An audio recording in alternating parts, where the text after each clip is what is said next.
Hi, Thank you for everybody.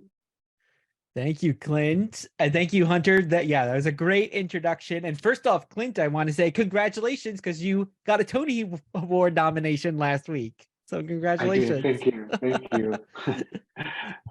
And you were born, as Hunter said, you were born and raised in Cebu in the Philippines, and you are a lifelong advocate for equitable landscape in theater and film for people of color and for the rights of immigrants. So can you tell us a little bit more about your own experience and as an immigrant, how that influences your work and your advocacy? Oh gosh, do we have the time? Uh, I was born and raised in Cebu in the Philippines, and I had gone to school there and gone to college there, and I came here to pursue further studies in theater. I grew up sort of in a homogenous society. When I moved to America, all of a sudden I was brown, and I wasn't sort of prepared to sort of navigate that system. And as an immigrant, I think you. Your first programming is to actually assimilate, and I think a lot of that sort of really informed how I operated in my first few years in the States. This was in the mid 90s when I moved here. I had gone to grad school subsequently after that. For me, it was really just about absorbing, and I had become a sponge, to what was in front of me in terms of learning, about the theater and in terms of learning about design. And I think subsequently, when as an immigrant, when you do that, you do put things on the shelf, as you sort of absorb that. Maybe 10 years ago, I those things started to fall off the shelf. And I think a lot of that had to do with sort of the elements of my culture and my identity that I had sort of put on the shelf to make room for new learnings, right? And in the last 10 years, I've been in this process of sort of for a lack of a better word, decolonizing myself, and not necessarily unlearning what I learned here, but sort of learning the layers of colonization and influences, right? In order for me to sort of really chart a future, both for my art and what I really feel is important. I think what's great about America is that there are many like-minded people, right, who believe in the same things that you do, or that I did, and I do, and so I think my journey has been in the recent sort of past really was about advocacy, sort of insisting on space, and there are many systems that prevent that in this country, particularly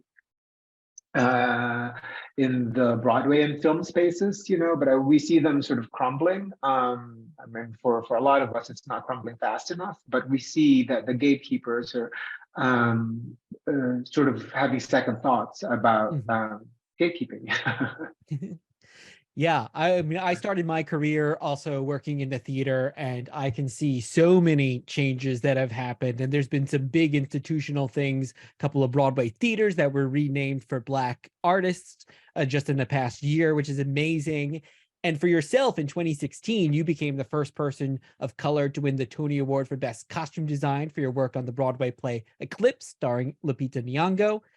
And I kind of want to ask you, what have you seen in terms of diversity in the theater and the arts in general? How have you seen that grow and evolve over the course of your career? I think diversity is such a tricky word. I think these industries are so large, right? They're just like big sort of entities with like really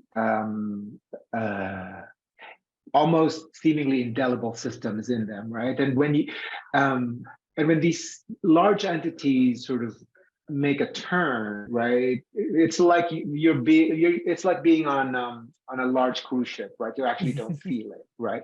But I do feel like there are more and more people who put representation and equitable representation uh, at the forefront of their both professorial and artistic agenda. And then I think those are, I see them, I see them moving, and I think it's a process, right? But I think awareness is key. And I think in the last 5 years, there's been such a push for awareness, but I think to me, it's really working towards a place of meaningful representation, right? It's not enough that we place, bodies in the spaces, but it's actually about how we take care of those bodies and how we set those bodies up and those artists up for success, and a lot of that has to do with um, really realizing that the systems in place actually don't nurture them, nor are they made for them, or for us, frankly. And in a large way, I think you see a lot of like really great artists who are championing that, right? And you also see groups and marginalized groups getting together and really sort of coalescing around those goals. I would to this. I mean, as we all know, this month is AANHPI month, and I was just last week. I was at the TAF conference and at the Gold Gala, and you can see that there is sort of this unabashed, not only celebration, but this kind of mission that we all take very seriously towards really going, charting a future for us, and not waiting for those gates to open. Yeah, and I think what you're saying too, it reminds me of like the key word that we talk about a lot here at Power to Fly, that intersectionality, and all these groups that are coming together, marginalized groups, underrepresented groups that are coming together to tell a collective story together. And I think what's also interesting is sometimes when we've seen this depiction, at least on stage or on screen, of an underrepresented group, it's sometimes been the idealized version of that. It's like we finally we're telling the queer story, so it's got to be the perfect queer story. And that kind of brings me to your latest project, Here Lies Love, because it is not the story of a cut and dry black and white story at all. You're both the costume designer and a producer on this project. So what can you tell us more about Here Lies Love, and what also attracted you to this story? Oh gosh. I've been involved with the project since I'd say 2003. I was fresh out of grad school. I'd just been sort of like practicing in the field for a little bit. I got a call from Jessica Hagedorn, our sort of celebrated Filipina novelist, and she said she wanted to introduce me to this director who would introduce me to David Byrne, because he had a project. And I showed up at David's studio, and he gave me these two CDs of demos that he had done, and he just like basically wrote songs, right? And they were about Imelda Marcos and about that 20-year dictatorship, really, in the Philippines. And I was there. I was born during martial law. I'm a martial law baby. I was there at the revolution, and a lot of my sort of latter years in the Philippines was really spent. I'd gone to a university called the University of the Philippines, and there were so many activations against that regime, right? And so it was very much part of that. But as I said earlier, a lot of my history you kind of put on the shelf, right, when you move to another country. And I think what happened was, when I listened to those songs, was that they all came flooding back. And also in working on the musical since 2003, I've been able to sort of really reckon with my own history, with my own identity, because that part of Philippine history, and pretty much all of Philippine history, is really, it's complex, it's multi-layered, it is very unique, right? And I think through an American lens, that may be hard to understand, right? But I think what was powerful about that experience was that for a Filipino artist, it gave us the sort of venue not only to be doing what we do, and which is practice our art, but actually have the sort of immense privilege of really reckoning and digging deep into our identities and our history. And I think that's true for all Filipino cast on Broadway right now, and any Filipino member of the creative team and the producing team, and it's been so rich, and it's been a blessing to really look at that.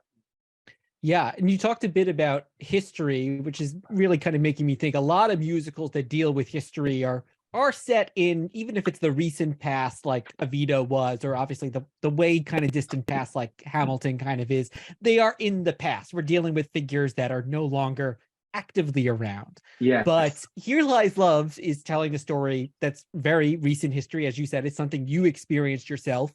Imelda Marcos is still alive, and her son recently became the leader of the Philippines. So I'm wondering, how did these real world events that are still evolving affect the way that you and the rest of the creative team approach this story? Well, I think you can only really,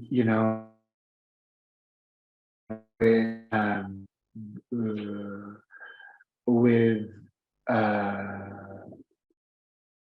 Jack, honestly, I think for us, it was resources. I think the global threat. Rob, it says my internet is unstable. Are you hearing me? You broke up a little bit, so if you just want to repeat, now you're back. So if you just want to repeat what you just said, that would be great. I think for us, it's a deep responsibility to tell this story, right? Because it is really dealing with living history, right? With real people and a real country who has undergone so much. And for us, it's really about how can we approach this with just abject honesty, so all of our sources are primary sources. David, as a matter of fact, used a lot of our words, Filipinos words, in the lyrics, right? He had called speeches, interviews. He had gone to the Philippines to do all of this research, and in many ways, I think the Broadway production is this beautiful sort of cycle, right, where those words are now living in Filipino bodies, and in a large way, a cycle of creation has been sort of fulfilled. But in terms of the history, I think for us, there is a way that these stories can only be told through art. And we are in no way sort of under the illusion that this is a history like lesson or a documentary, right? This is a great piece of art that is contained in a larger piece of culture. And I think for us, it's really about that, right? Like, what are the tools that we can deploy, that one can only deploy through art, to shed a larger truth about us as human beings, right? We know that these figures, these figures who have these protracted oppressive rules, just don't come out of the ground like in fairy tales, right? They are human beings first. They're little girls first. They have dreams, they dream of marrying well, and all of us, not all of a sudden, but through time and with power, right? And the questionable ways that power has been gotten, how then does that sort of inform their personal choices that play out on a national level? Right. And for us, right, it is a mirror, not only for the Philippines, but for the world, and especially America, right? Because we see it. We see it. We just, we saw it very recently, and I think it is a template for us to identify these figures early. and sort of see the motivations that happen that would lead, lead to these kind of destructive and draconian repercussions that happen, when these personalities are not checked. Having said that, the show is unique in a way that it actually exhibits this story in a very exuberant way. It is acting a lot on many levels, on irony, on metaphor. It is a large kind of like convening of exuberance, and it's a theatrical juggernaut. You saw it at the public, and it's at the moment the DJ says go, and the music starts playing. That's 90 minutes of just full throttle energy. But it's also very, very important that for folks to know that it takes us through that whole cycle, that 20-year cycle, right, where power fell at the hands of the people, right, people who took their own destiny in their own hands and really charted the future, rerouted the future. So yeah. I don't know. I think it's there's so much that you said that's really interesting there, because I think having seen it, and I know this is the case here, you get, and this is what I think great art does. You get sucked in with these songs by the founder of Talking Heads, by Fatboy Slim. You're just listening. These are great beats, the great melodies. And then you start, so that's what gets you first. And then you start actually listening to the lyrics. Then you're starting to get the story. So it is what's kind of drawing you in. And in this production, like I think the original one as well, you've got this immersive quality. So, which is so unique to Broadway, where you do not actually get placed into the action, which is so amazing. Yeah, in many ways, this production, when it premiered in 2013 at the Public Theater, pioneered this kind of immersion, right? Because it is total immersion.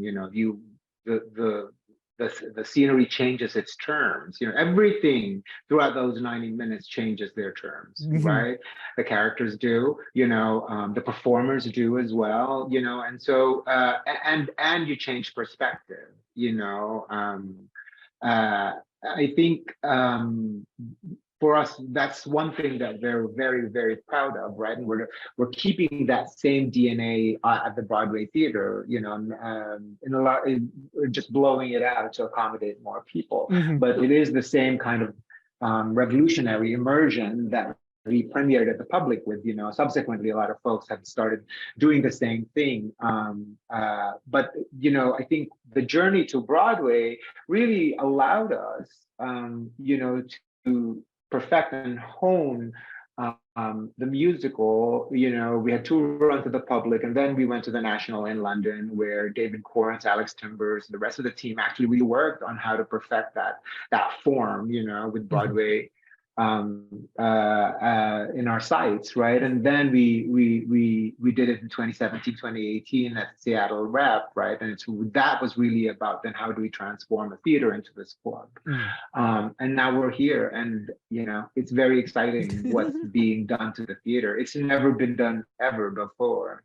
Wow. Well, another exciting thing that's never been done before is the fact that this is the first all Filipino cast in Broadway history, which is amazing. I know one of the people who's going to be doing a limited time role in it is the iconic Lea Salonga as well. And I kind of was making me think, this was, of course, not always the case on Broadway. In fact, in Lea's iconic role in Miss Saigon, you had Jonathan Pryce famously cast in an Asian role opposite her. So I'm curious, why do you think why is this kind of representation on the global stage that is Broadway? Why is that so important? Why does this still seem like the exception and not the rule when it comes to casting and seeing someone like yourself, seeing yourself reflected on the person playing those roles on the stage?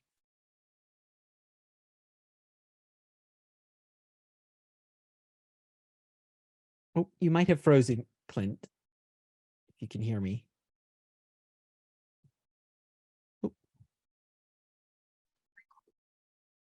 I think we will try to get. Rob, I don't know Yeah. what happened. Oh, you're good. You're there. I'm I back. can.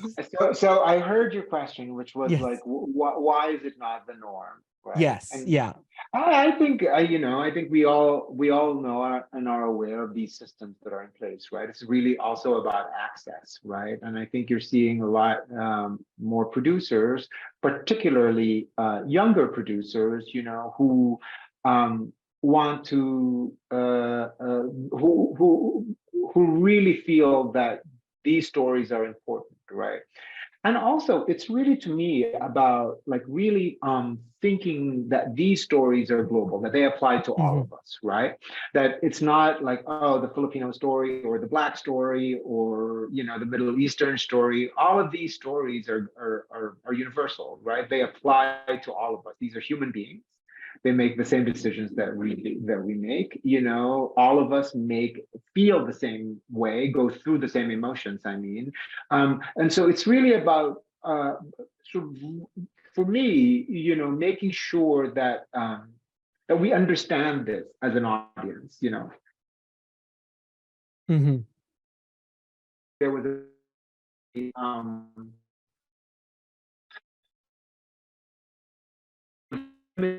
palette uh, what was Broadway, and grew a very specific kind of audience. Um, uh, and to us, what needs to happen, I think, really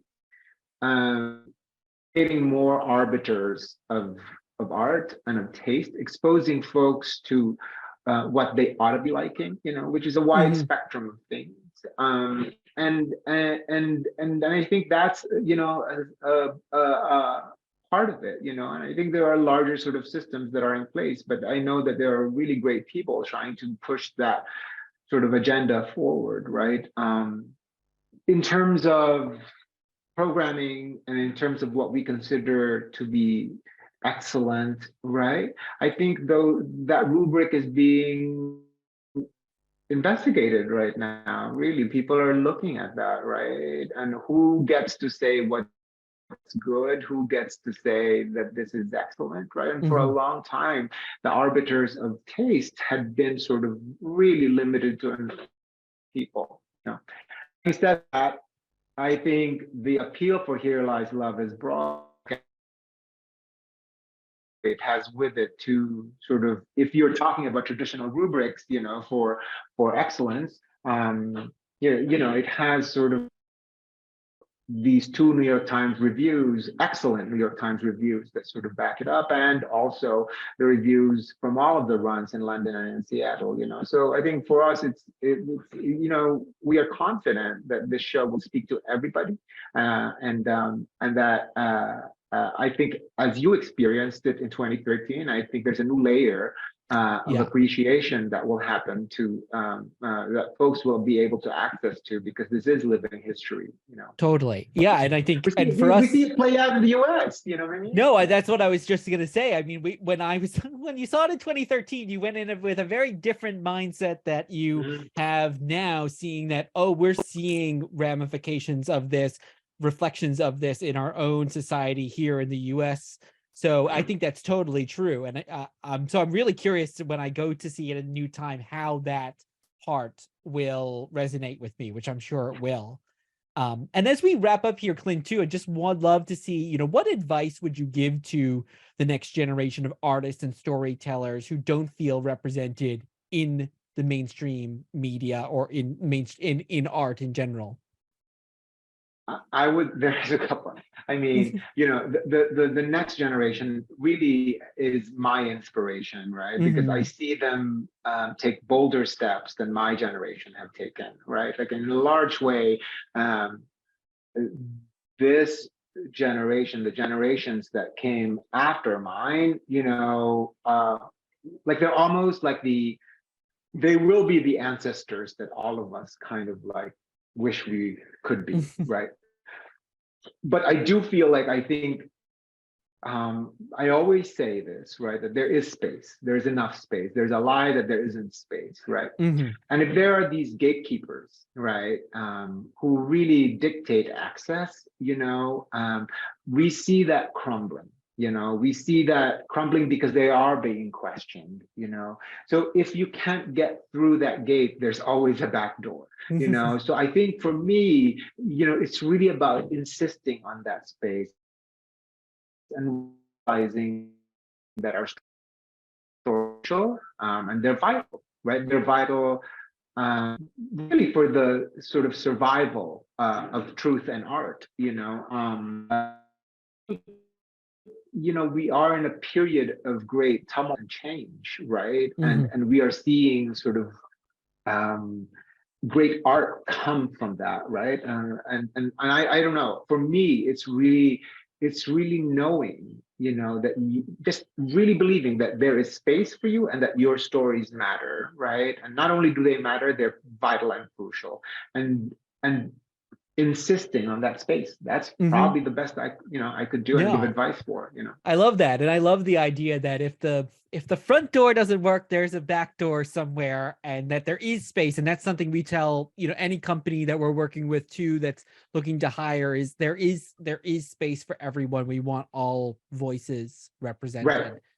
Exactly. If there are no,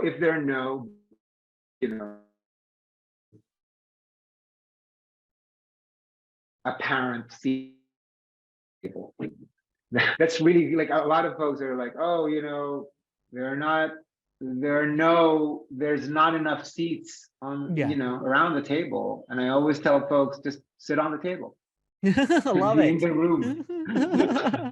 And we're going to let you go, Clint, but just as we do that, how can people find out more about Here Lies Love and purchase tickets? Yes. Please go to herelieslove.broadway.com or follow us on Instagram, and that's Here Lies Love B-Way. And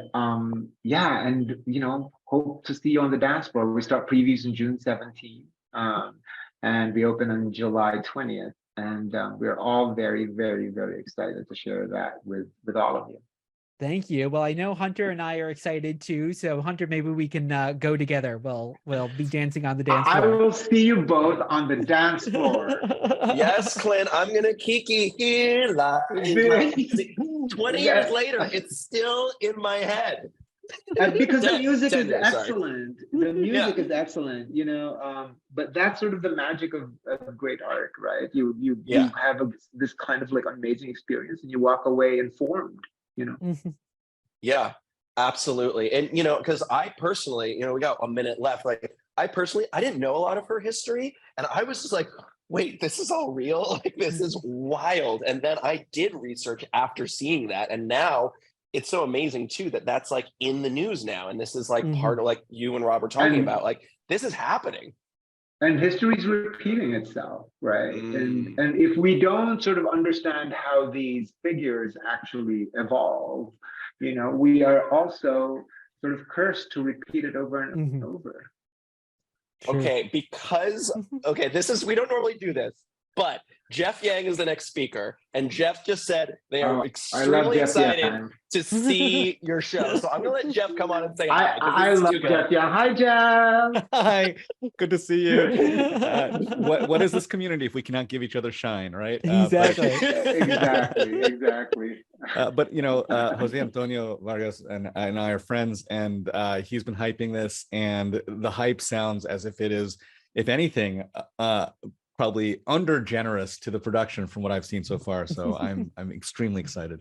Yeah, no, we invite everybody to see it for yourselves. It's indescribably profound, and also a lot of joy is in it. You can tell these stories with joy. Yes. Yeah. Thank you so much. Thank you. We're excited Have fun, to see Jeff.